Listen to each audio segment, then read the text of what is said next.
Assalamualaikum warahmatullahi wabarakatuh. Bertemu lagi dengan Ibu di video pembelajaran yang kedua. Semangat terus ya nontonnya. Nah, kita masuk ke materi yang berikutnya ya, yaitu tentang makanan yang halal dan haram. Kalian bisa buka buku halaman 215 ya.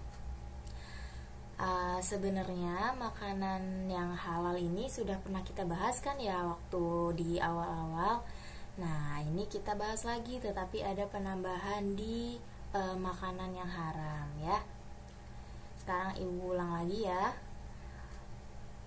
Nah, jadi di dalam Al-Quran Allah itu sudah menjelaskan bahwa ada makanan-makanan yang halal dan ada makanan-makanan yang haram ya. Nah, kita sekarang bahas yang makanan halal terlebih dahulu. Mungkin kalian ada yang masih ingat pelajaran tentang makanan halal yang sudah pernah kita bahas ya. Jadi seharusnya makanan yang kita makan itu harus memenuhi dua syarat. Yang pertama harus halal. Nah, halal itu artinya diperbolehkan. Ada diperbolehkan dalam Al-Quran dan Sunnah gitu ya, sesuai dengan syarat Islam. Yang kedua harus thayyib ya kan. Thayyib itu artinya makanan itu mengandung gizi atau nutrisi yang baik untuk tubuh kita ya. Mungkin kalian masih ingat. Nah, terus juga kemarin sudah kita bahas makanan yang halal ini harus memenuhi syaratnya biar dia jadi makanan yang halal. Syaratnya ada 3. Sekarang Ibu jelasin lagi biar kalian gak lupa.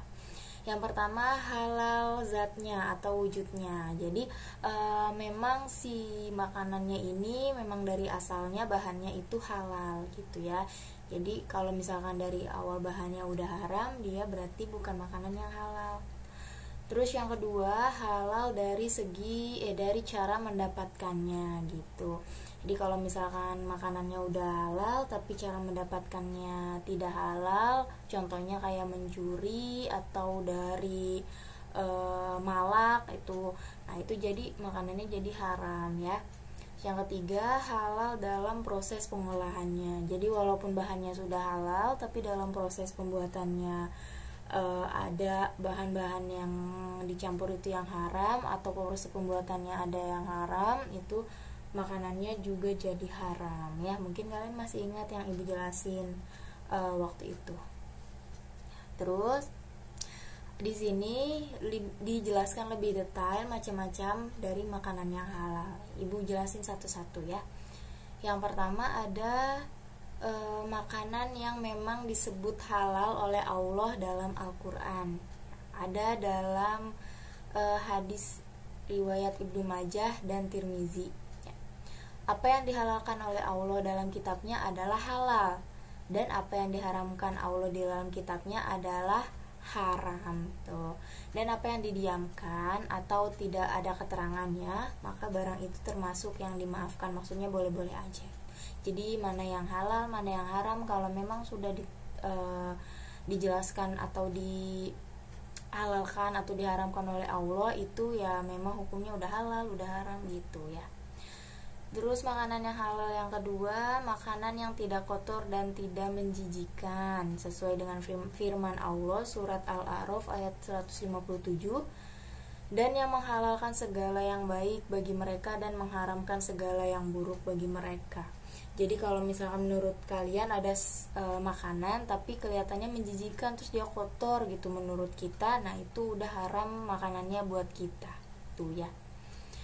Terus makanan halal yang ketiga, makanan yang tidak mendatangkan mudorot, tidak membahayakan kesehatan tubuh, tidak merusak akal, serta tidak merusak moral dan akidah, sesuai dengan firman Allah surat Al-Baqarah ayat 168.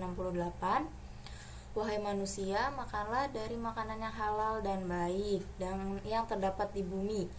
Nah tuh, jadi makanan yang halal ini pasti makanan yang tidak membahayakan tubuh kita, nggak bikin sakit gitu ya. Nah itu namanya makanan yang halal. Nah itu tadi jenis-jenis makanan yang halal. Sekarang kebalikannya, ada makanan yang haram, ada jenis-jenisnya juga nih. Yang pertama, semua makanan yang dinyatakan haram dalam surat Al-Maidah ayat 3. Ibu bacain ya artinya. Yang diharamkan bagimu memakan bangkai. Jadi makanan haram yang pertama bangkai, jelas ya, bangkai apapun itu haram, tapi kecuali bangkai ikan, bangkai hewan yang hidup di air itu baru halal. Nah, pertama bangkai. Yang kedua darah. Nah, darah ini haram ya, termasuk darah yang dibukukan atau yang sering disebut dengan marus. Kemarin waktu itu yang kita sedang bahas makanan halal itu, ada yang nanya, "Bu, kalau marus itu halal apa haram?" gitu. Karena kan itu darah cuman dibukukan terus dimasak gitu ya. Nah, di sini sudah jelas bahwa darah itu haram, jadi marus itu termasuk haram ya. Selanjutnya makanan haram daging babi. Ya, itu sudah jelas ya, itu sudah disebutkan dalam Al-Qur'an bahwa daging babi ini haram. Terus daging hewan yang disembelih bukan atas nama Allah. Nah, kan kalau misalkan kita mau makan daging kayak ayam, sapi gitu kan harus disembelih dulu. Disembelihnya kan harus atas nama Allah. Tapi kalau misalkan disembelihnya bukan atas nama Allah, itu berarti binatangnya jadi haram. Terus binatang yang tercekik, yang dipukul, yang jatuh, yang ditanduk, dan yang diterkam binatang buas. Nah, itu kan misalkan ada binatang jatuh gitu, atau kelindes, biasanya kelindes ya, terus sekarat, terus dia mati gitu. Nah, itu jadi haram. Tapi kalau misalkan dia pas masih sekarat terus disembelih, nah itu jadi halal. Tapi kalau nggak sempet disembelih, dia udah mati, itu haram ya. Terus dan diharamkan pula yang disembelih untuk berhala. Nah, itu sama aja, bukan atas nama Allah gitu ya. Nah, itu macam-macamnya makanan yang haram dalam surat Al-Maidah ayat 3. Nah, itu. Terus jenis makanan haram yang kedua, ada semua jenis makanan yang mendatangkan mudorot atau bahaya terhadap kesehatan badan, jiwa, akal, moral, dan akidah. Sesuai dalam firman Allah surat Al-A'raf ayat 33, Tuhanku hanya mengharamkan segala perbuatan keji yang terlihat dan yang tersembunyi, perbuatan dosa dan perbuatan zalim tanpa alasan yang benar. Jadi kalau misalkan makanan itu bikin kita sakit, bikin akal kita sakit, bikin jiwa kita sakit, bikin raga kita sakit, itu makanan yang haram ya. Jenis yang ketiga, semua jenis makanan yang kotor dan menjijikan. Sesuai dalam Quran surat Al-A'raf ayat 157, dan yang menghalalkan segala yang baik bagi mereka dan mengharamkan segala yang buruk bagi mereka. Sama seperti tadi ya. Jadi kalau misalkan kita sudah menganggap suatu makanan itu menjijikan, maka makanan itu menjadi haram untuk kita. Jenis yang keempat, makanan yang didapatkan dengan cara batil. Nah, jadi kalau misalkan makanannya udah halal, tapi kita cara memperolehnya itu dengan cara yang haram, misalkan mencuri, menipu, malak, korupsi, memeras gitu ya. Nah, itu nggak boleh ya, jadi haram makanannya, walaupun sebenarnya makanan itu halal gitu ya. Nah, ada firmannya juga dalam surat An-Nisa ayat 29, janganlah kamu saling memakan harta sesamamu dengan cara yang batil, kecuali dalam perdagangan yang berlaku atas dasar suka sama suka gitu. Jadi yang halal itu ya caranya dengan jual beli yang halal gitu, jangan dengan cara mencuri itu ya.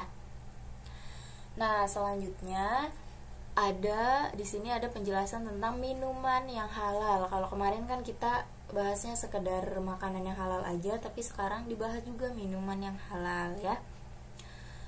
Nah, di sini ada minuman halal ini pasti minuman yang boleh kita minum ya gitu ya.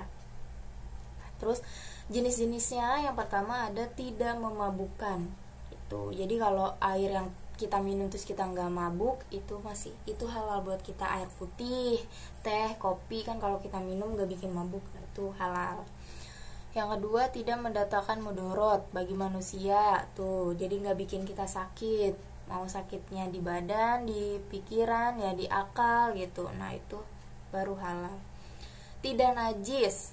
Jadi kalau misalkan ada air putih kan awalnya halal, tapi ternyata dia kejatuhan tai cicak. Nah, kan tai cicak kan najis ya. Nah, itu jadi haram gitu. Jadi minuman halal itu yang tidak najis. Terus yang keempat, didapatkan dengan cara yang halal. Sama seperti makanan yang tadi, cara mendapatkannya juga harus halal. Selanjutnya, minuman yang haram. Nih jenis-jenisnya. Yang pertama, minuman yang memabukkan tuh, atau khamr, miras ya, minuman keras. Nah, ada hadis Nabi, hadis riwayat Abu Daud dari Ibnu Umar, ia berkata, Rasulullah Shallallahu Alaihi Wasallam bersabda, setiap sesuatu yang memabukkan adalah khamr. Jadi khamr itu semua minuman yang bikin mabuk itu disebutnya khamr. Apapun jenisnya, apapun mereknya itu disebutnya khamr. Dan setiap yang memabukkan adalah haram. Jadi semua khamr kan bikin mabuk, maka semua khamr hukumnya haram ya. Nah, terus yang kedua, minuman yang berasal dari benda najis atau benda yang terkena najis seperti yang tadi Ibu jelaskan ya. Kalau ada air putih atau teh tapi terkena benda yang najis, maka itu minumannya jadi haram, gak boleh kita minum. Yang ketiga, minuman yang didapatkan dengan cara batil ya, mencuri gitu ya, terus malakin temen gitu. Padahal kita minta ke temen terus temen gak mau ngasih, kita maksa, nah itu haram ya. Lanjut, ada manfaatnya dari mengkonsumsi makanan dan minuman yang halal. Pertama, manfaatnya mendapat ridho Allah tuh, karena kan kita patuh ya, kita makan yang halal tapi menghindari yang haram gitu. Nah, itu kita akan dapat ridho Allah.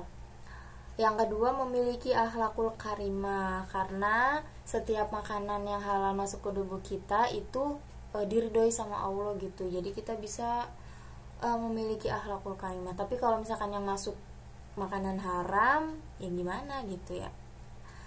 Nah, terus terjaga kesehatannya tuh ya. Kalau yang haram kan rata-rata tidak sehat ya, tidak menyehatkan. Tadi kan syaratnya halal juga bikin kita sehat gitu ya. Nah, jadi kalau kita mengkonsumsi makanan yang halal dan minuman yang halal, insya Allah badan kita akan sehat terus.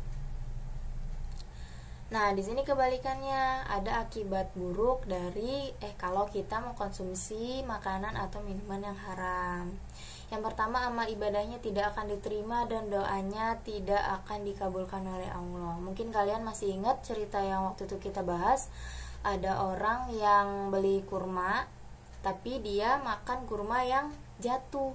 Dia kira punya dia, tapi ternyata itu bukan dari plastik dia yang jatuh itu. Nah, itu kan berarti kan bukan milik dia, punya si pedagangnya, tapi sama dia dimakan.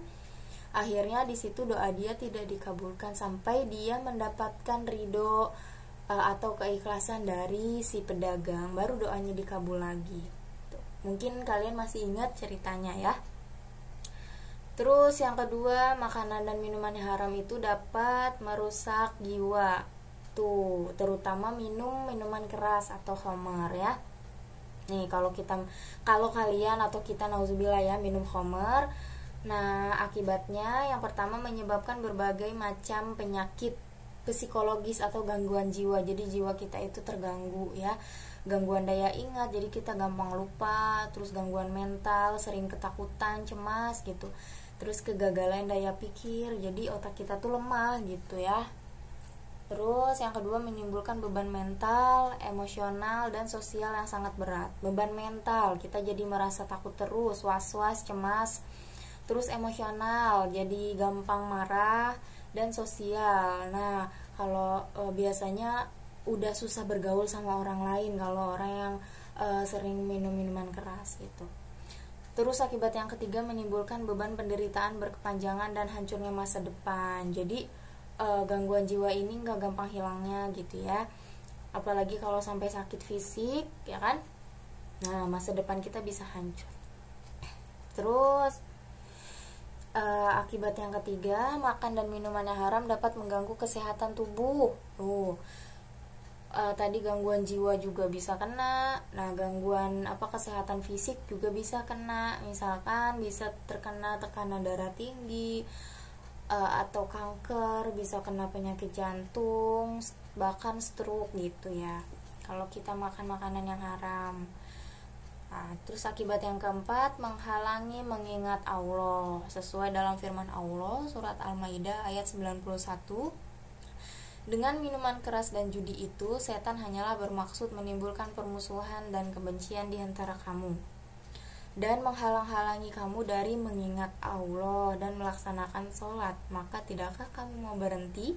Udah dijelaskan di dalam Al-Quran, kalau kita makan dan minuman yang haram, kita bakal susah mengingat Allah, terhalangi dari mengingat Allah gitu. Oke, itu tadi video pembelajaran yang kedua, sudah kalian dengarkan, sudah kalian tonton. Nah, kalau ada hal-hal yang kalian belum paham, belum ngerti, atau ada yang pengen kalian tanyain, penasaran pengen ditanyain, langsung aja tanya, boleh di grup atau boleh langsung WA ke ibu. Seperti biasa, nanti ibu jawab pertanyaannya melalui video seperti ini ya. Oke, cukup sampai sini dulu ya semuanya. Semoga kita selalu diberikan kesehatan oleh Allah Subhanahu wa Ta'ala. Sampai jumpa di video-video selanjutnya. Assalamualaikum warahmatullahi wabarakatuh.